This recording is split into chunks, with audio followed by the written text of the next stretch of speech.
Anyway, we'll try this because we're going to start here. And believe me, I thought I had one. I have that cookbook, one of them, and I was going to bring it. But it's not in the truck, so it's where my name badge is. Anyway, we're starting here because you've probably heard of her, Irma Rombauer. She wrote a cookbook. She had a lot of them.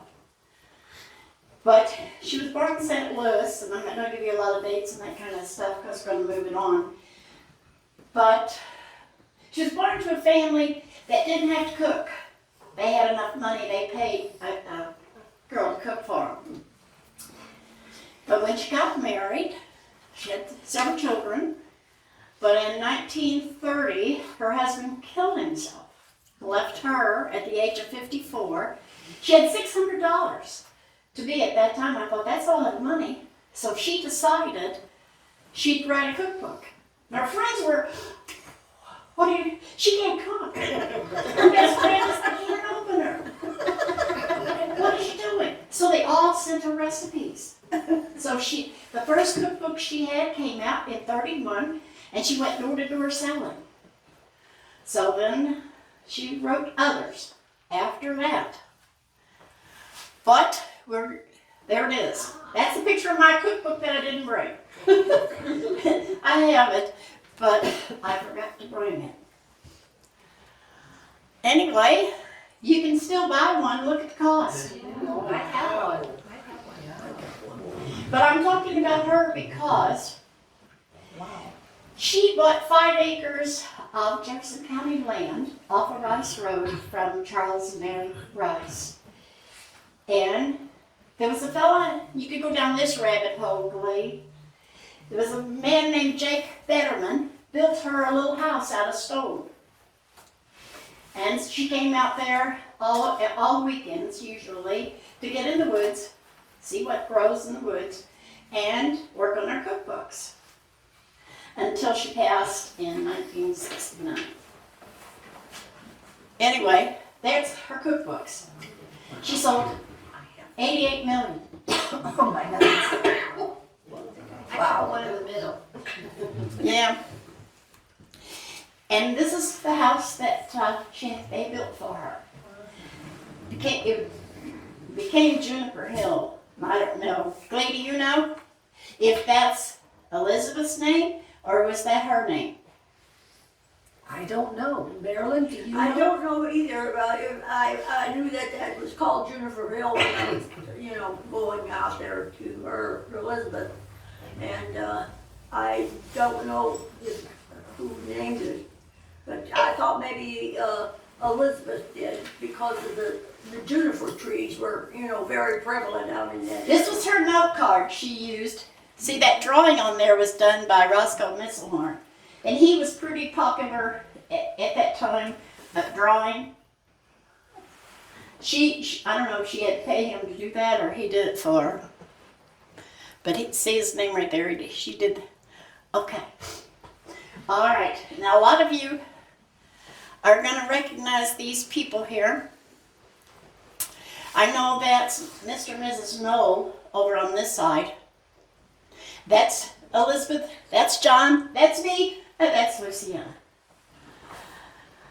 And Glee, who's the blonde lady? Can't remember her. Do you know? Do you know? Do you know? What the blonde lady is? Who's the blonde lady in glass?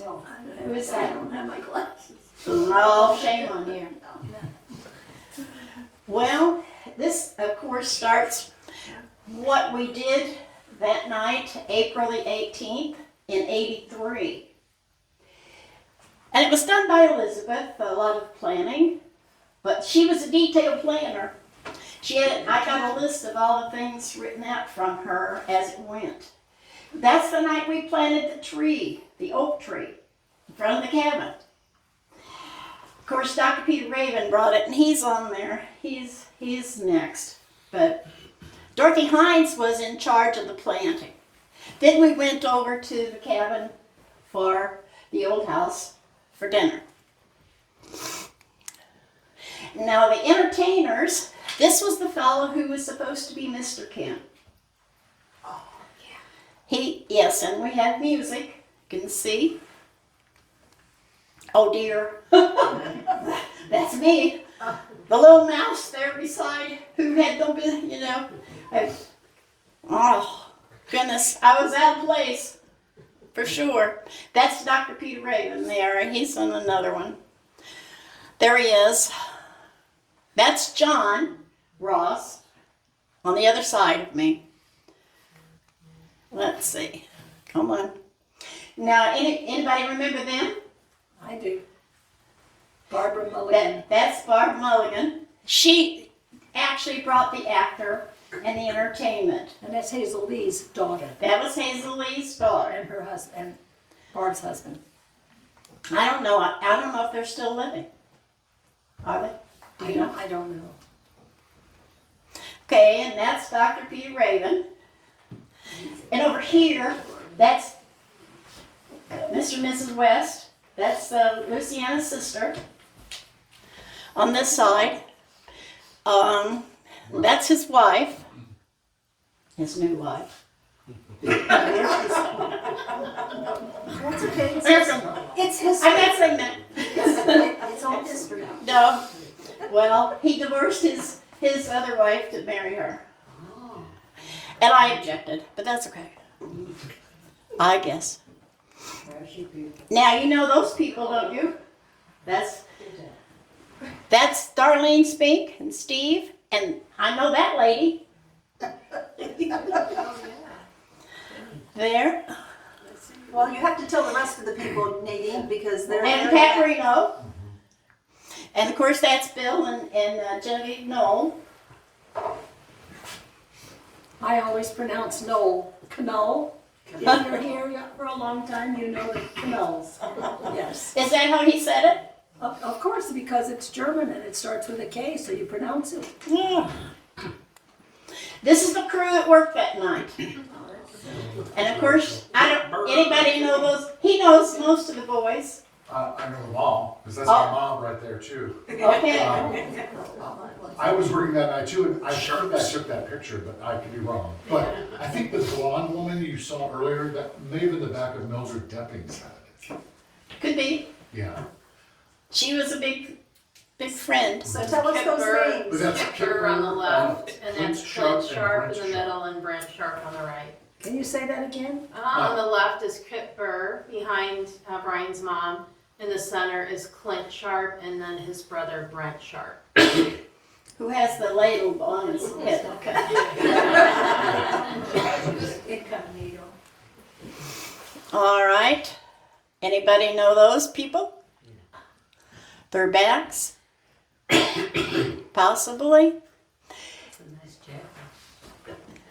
Well, Elizabeth was really big on going to the county seat at Hillsborough and We getting call them West, but people. Of course, that's Mrs. Wells. Mrs. Wells. Yes. Okay. I think that's Judge Brodinger here in the corner. So, sitting to well, Mrs. Wells is her husband, Ben Wells. He was CEO and emeritus of 7-Up. Woo! He also had a lot to do with the orchestra, the St. Louis Symphony. Oh, yes. Every year, they bought one night at our symphony and invited all their friends and To go so privately. I went, she done it 25 years that I went. Did you say she wrote music? Oh, yes, she wrote plays. She wrote music. But I don't know who that is, that man with the glasses. And I don't know whose head that is. Sometimes you recognize people's head, but I don't know that one. Anybody know those people? Do you know them? Glee? Well, that's Barb's husband at the projector. Like Jack. Yeah, some. Could you, I may have missed it, but what was the celebration that all this? It was called Luciana Ross Day, April the 18th, Okay, 1983. okay. So they did this every year? No. This is, We try to do a little bit, maybe, yes, we do. but This was special. This was a special thing, yes. This is is when Sue possibly. Elizabeth did this. Elizabeth Goltermann did this. Now, I know that's Dorothy Hines.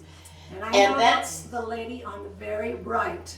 That's, What is her name? We all know her, was a good friend of Hazel Lee. Joan Kennedy. Kennedy. Yeah. Joan Yeah, Kennedy. that's Joan Kennedy and her husband. I remember his funeral. They buried him in the yard out there off of Elm Highway. Well, that's a cemetery, but it's on their farm. Yeah. Not even- Anybody else that you can pick out?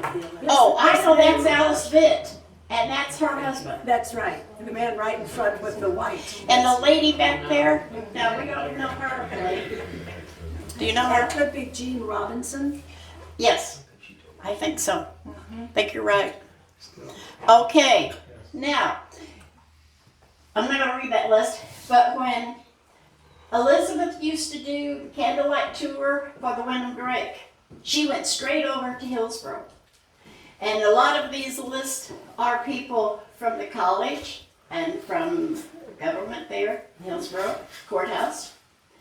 I know one of them was the mayor of DeSoto.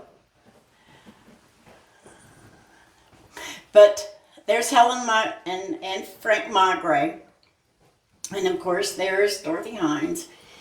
From our list, there's Elizabeth Falkenberry. She's been in the county courthouse for lots of years. And the college. And what was the list for? That's her volunteers for the candlelight. They- When she did they the stood- Wyndham Drake House. They stood in the rooms and talked. You They know. stood in the That's a rooms lot of and people. talked. Yes.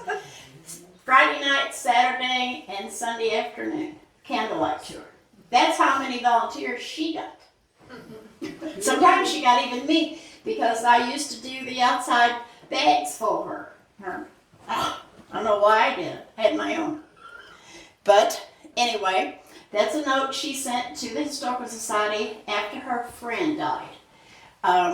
Elizabeth went to college in New York. She went to Columbia University.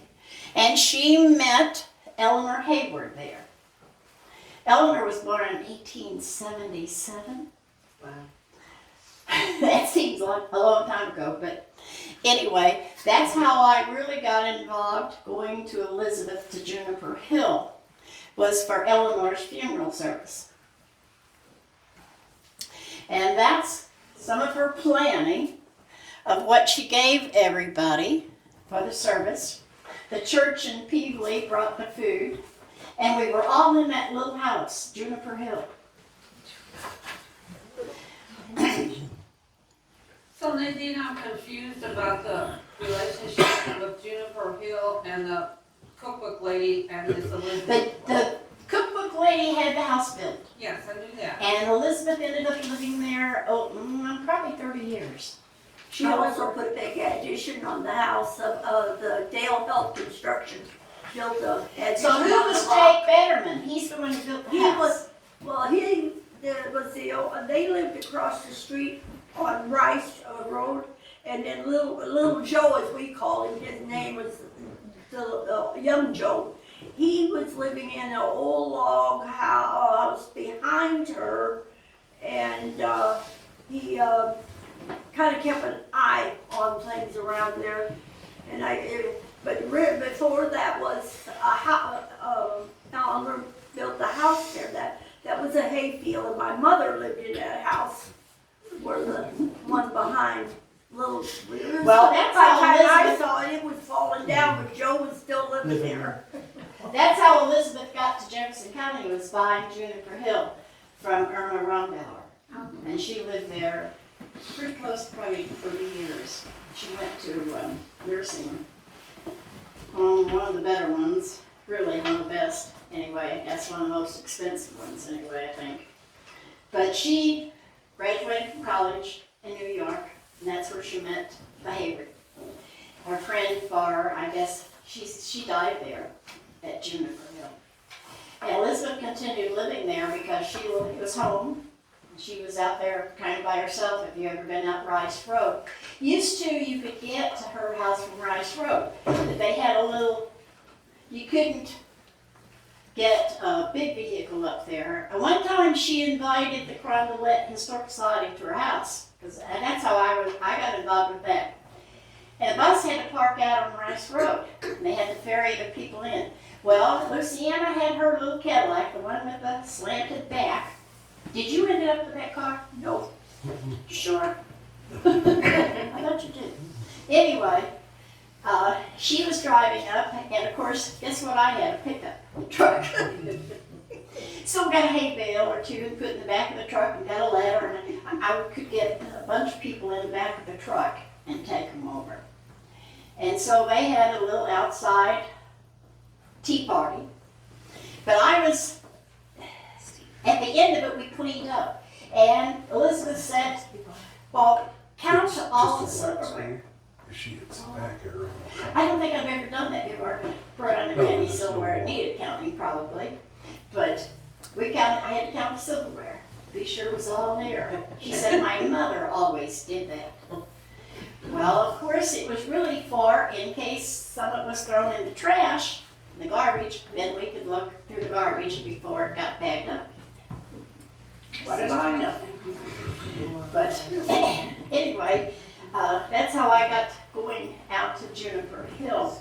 Now, she knows the people who bought the house after Elizabeth. Right, I Yes. used to play cards there with Mary Steckel, and we played hand and foot once a month at different houses, and she was one of the houses that we played, yeah. But in 1955, Elizabeth was on the list of Women of Achievement in St. Louis because she was director of the St. Louis School's audio-visual department, and she actually had done some projects that they thought, I guess, was very educational and important to the school system. So she was honored as the Lady of Achievement in 1955. Nadine, Yes. over here. What? All right. We started off with Irma. Where's Elizabeth in? I'm confused of how we went from Irma to Elizabeth. We only went through Irma because she built the house that Elizabeth lived in. Oh, okay. Irma didn't live there. She just wrote her. She cookbook only stayed there on weekends. Okay. Where she lived in St. Louis. I have a picture of that too. We just didn't put it up there. Oh, that's fine. I'm just curious.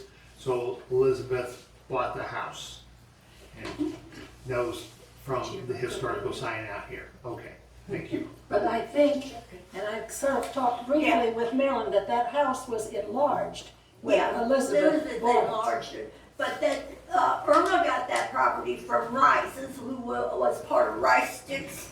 Mary Full and of- Charles Rice. Yes, Their that was their address was summer home, Antonia. just like Ross had the summer home over here. I don't know how many acres they had, but she got 5 acres. Oh, they had some woods, west of Marble Springs Road, I know. Well, it goes out to Rice.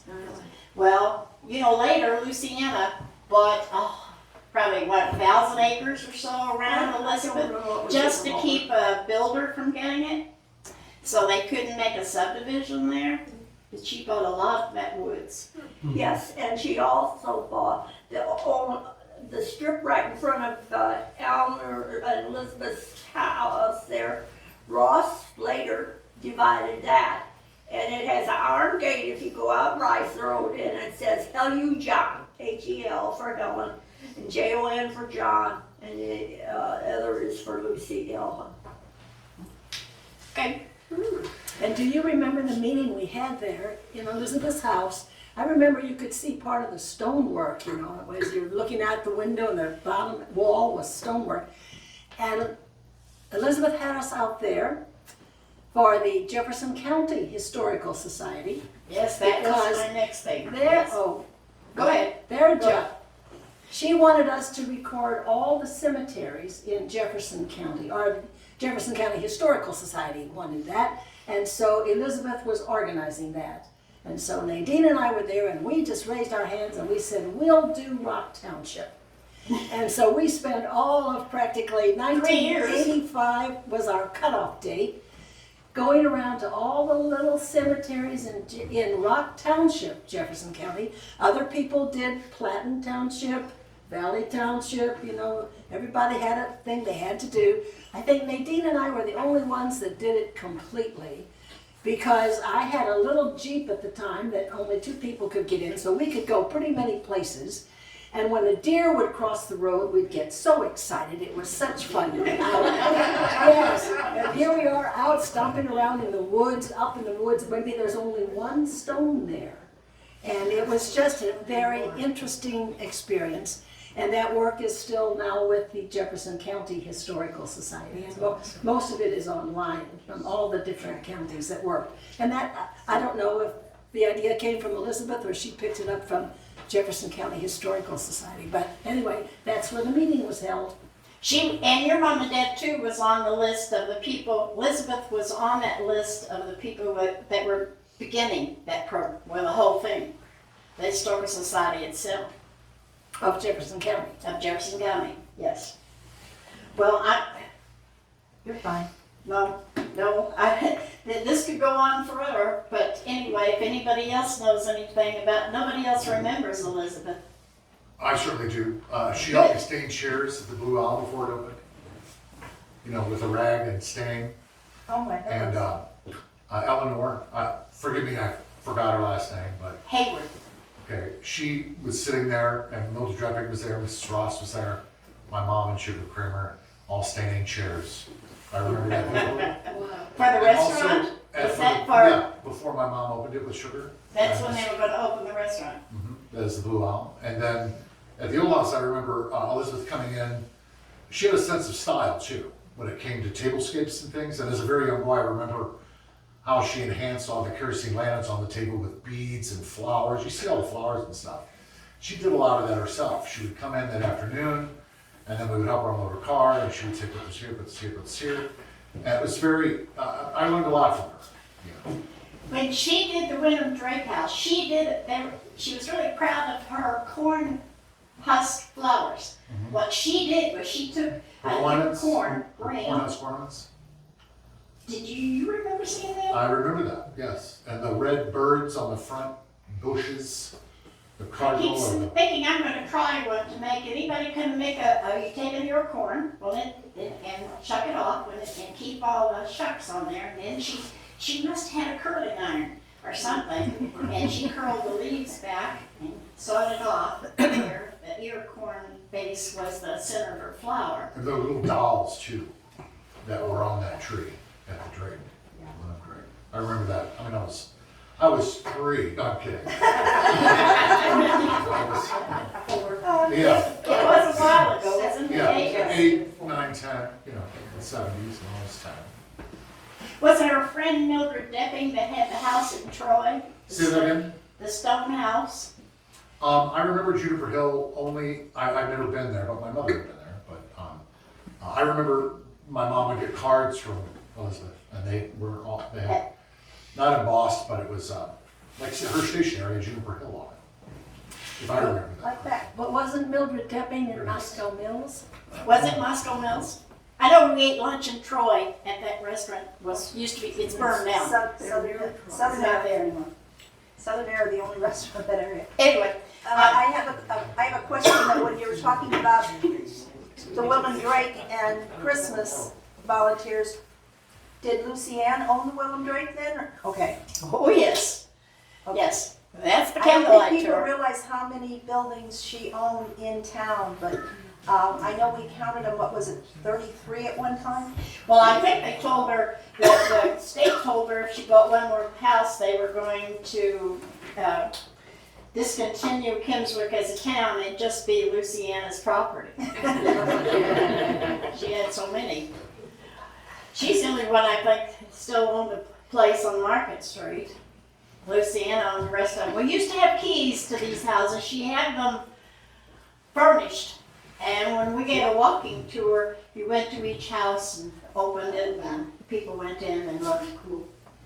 And we decorated them for the different seasons. Yes, we had candlelight tour, and that was one of our big money makers. So we could buy this or have a museum. We didn't buy this. We built that. But Luciana gave us this. And it's still the way it was. Anybody ever go to church here? Anybody go to church? You know, I was raised Catholic, but a gal that worked for my mom that lived a block over on Lawn Street, her name was Kathy Davis, asked me to come, and I think most of the congregation were her family, but they had a preacher who lived in a little trailer next door that sort of joined here. Okay. But, yeah, that was at one time. Well, I think it was anyway, multiple I wanted you to remember non-denominational. Elizabeth for the night she gave this party and they planted that tree. April the 18th, 1983. And the tree still stands, Well, it is. and it sheds a lot. Well, no, it has acorns that we had picked up. I picked up a bucket. I had a bucket today of them in my shed that I threw out and the deer ate them. You can hear them crunching. You know, they're so big. But we have a stone up there that's dedicated to her by Yes. by that tree. Yes, and I am done. It's all yours. If anybody else has anything that you can remember. Thank you very much, that was interesting. That's your history lesson.